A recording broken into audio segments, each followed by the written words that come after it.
Sénégal, bonjour. À la une de Tribune quotidienne, il s'agit des propositions magistrales, pour ne pas dire monumentales et voire cardinales, bref, cathédrales, signées le bulldozer du landerneau politique sénégalais, aux Sénégalaises et aux Sénégalais. Le journal du groupe des médias de parler de propositions de Bougane Gueye. En tout cas, oui, redresser, nous traversons un effondrement économique, dira en tout cas le djambar en chef de la philosophie Gabsobop, renseigne Tribune quotidienne ce matin. Le journal du groupe des médias, en tout cas, de souligner le pavé dans la main, pour ne pas dire le coup de pied dans la fourmilière, voire le crachat. Le crachat de Bougane Gueye Dany, comprenez, le pays ne sera pas, alors là, pas du tout sauvé par des slogans ou des rapports, de consultants. Bon, présenter un plan de redressement sans une véritable relance productive, c'est comme qui dirait prescrire le jeune à un malade dans le coma. Dira bien entendu Bougane Gueye Dany, renseigne Tribune quotidien. Dans le journal, on peut lire les propositions de Bougane Gueye Dany, à savoir allègement du train de vie de l'État, une réduction des fonds politiques spéciaux, un plafonnement des salaires dans la haute administration et une lutte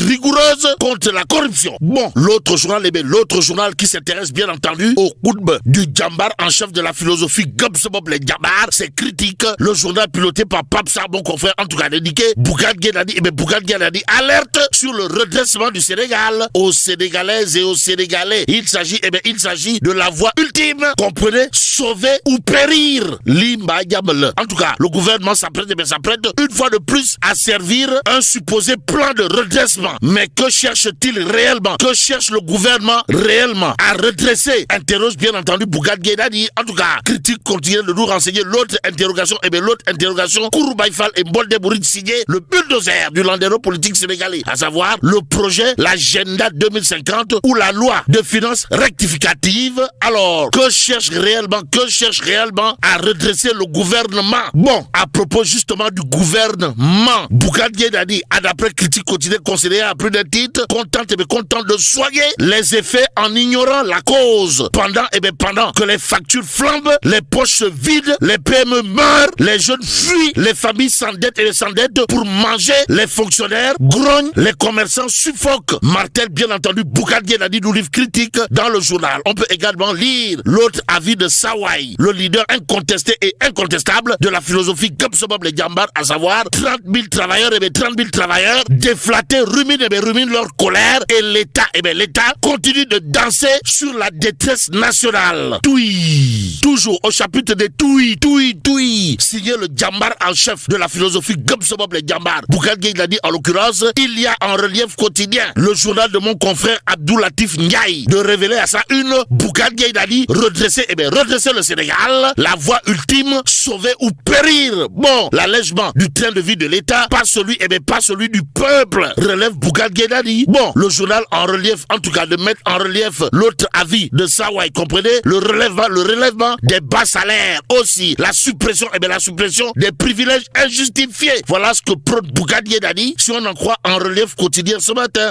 L'autre journal qui nous parle de la sortie au vitriol de Bougane Gueye Dany face à la situation carabinée de chez carabinée de l'heure, c'est le Dakarois quotidien. Le journal, en tout cas, d'informer, redresser le Sénégal, la voie ultime, sauver ou périr. Bougane Gueye Dany en première ligne. D'où l'intérêt pour nous de prendre Vox Populi. Dans le journal, on peut lire les propos de Bougane Gueye Dany sur le plan de redressement annoncé par le Premier ministre, à savoir ce dont le Sénégal a besoin, ce n'est pas d'un énième plan de relance cosmétique. En d'autres termes, le plan annoncé par le gouvernement est un plan de relance cosmétique. D'après Bougane Gueye Dany, nous livre bien entendu Vox Populi. Le journal d'ajouter que selon le leader de Gabsobob les djambar, le Sénégal a un problème de cap. Il est temps d'en finir avec un modèle budgétaire et dépendant des bailleurs. Bon, convaincu que redresser, c'est créer la richesse, Bougane Gueye ne laisse aux gouvernants qu'un seul choix, sauver l'économie ou dégager. Bon, les propositions de Bougane Gueye Dany pour une sortie de crise économique à lire bien entendu dans Vox Populi ce matin.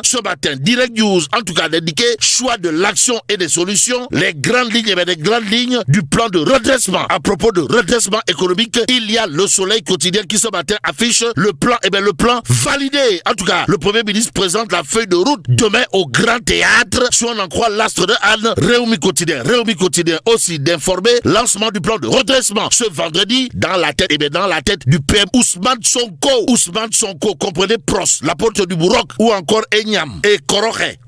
Diomaye Faye intéresse à plus plus d'un titre, le point actu ce matin. À la une du journal, on peut lire réunion du Conseil des ministres. Diomaye et Sonko affichent une complicité retrouvée. En d'autres termes, Sonko et Diomaye et Sonko. C'est comme qui dirait une réalité jusqu'à l'infini. Bon, le chef de l'État valide le plan de redressement présenté par le Premier ministre, informe en tout cas le point actu ce matin. Ainsi, l'As quotidien de parler de transformation systémique, OFNAC, protection des lanceurs d'alerte, redevabilité, transparence, accès à l'information avant de révéler le tandem enfourche son cheval de Troie. Cependant, le journal Les Échos, toujours dans le Conseil des ministres, de nous renseigner des mesures fortes et une grosse curiosité. Bon, excite l'OFNAC, Serigne Bassirou Gueye et son équipe sur siège éjectable, pour pas dire sommé d'aller traire. Dans quelques temps, informe Les Échos, le journal d'ajouter déclaration de patrimoine, les agents de la fonction publique peuvent se préparer. Aussi, accès à l'information, une vieille doléance des acteurs en passe d'être satisfaite, renseigne bien entendu Les Échos avant d'ajouter un communiqué du Conseil sans la communication du Premier ministre. Ou le box, on peut tenter de dire, que dire d'autre de l'actualité sinon ce que nous livre le quotidien. Le journal, en tout cas, de renseigner, lutte contre la corruption, mort annoncée de l'OFNAC. En d'autres termes, l'OFNAC, c'est comme qui dirait une institution ndemsiale. D'après le quotidien, le journal de révéler le projet de loi créant l'Office national de la lutte contre la corruption adopté hier. Aujourd'hui, Diomaye valide une série de lois sur la promotion de la transparence, renseigne clairement et nettement le quotidien ce matin. Le journal du groupe Avenir Communication, en tout cas, de nous apprendre Bachir Fofana, alias El Kabash, et Moustapha Diakhaté, surtout sa révérende Fatma. La fin d'une prise d'otage. Information qui intéresse à plus d'un titre Tribune Quotidien ce matin. Le journal du groupe des médias, en tout cas, de noter tribunal de Dakar, selon maître El Hadji Diouf, alias Lenid, le grand Lenid.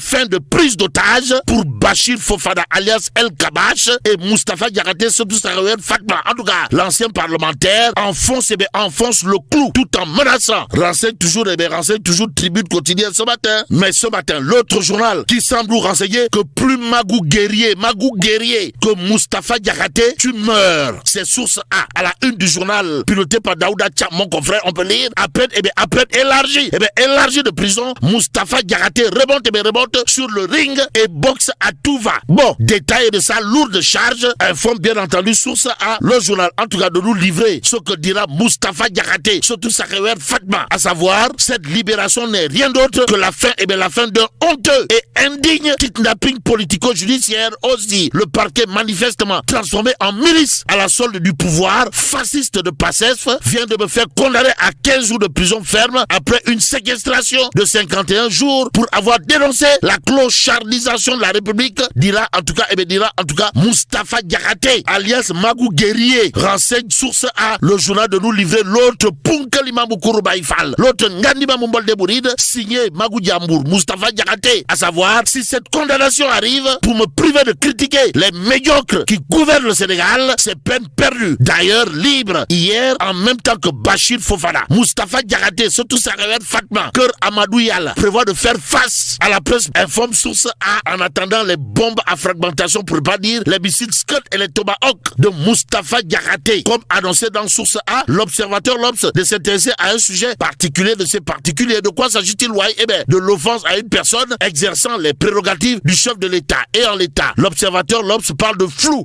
autour de la protection pénale du Premier ministre. Cependant, Vox Populi de barrer sa une d'une interrogation aux allures de contingent de Moutou. À savoir, dossier Sonko Adji Sarr, violence politique, mais qui a peur de quoi? Quoi qu'il en soit, l'As quotidien de révéler à sa une anatomie d'une opposition groggy, en tout cas invisible sur le terrain, perte de la bataille électorale, duel médiatique avec le pouvoir, l'opposition de l'heure semble Nyerou-Niébé, pour ne pas dire Nyerou-Kétiar. Si on en croit l'As quotidien ce matin, il conviendrait de terminer avec Walf quotidien, le journal d'afficher des propos signés professeur Serigne Mor Mbaye, psychologue, clinicien, sur l'affaire Kotch, à savoir, notre pays est installé dans le chaos. Et là, mais là, t'es donc de Allah. Bon, que Dieu préserve le Sénégal.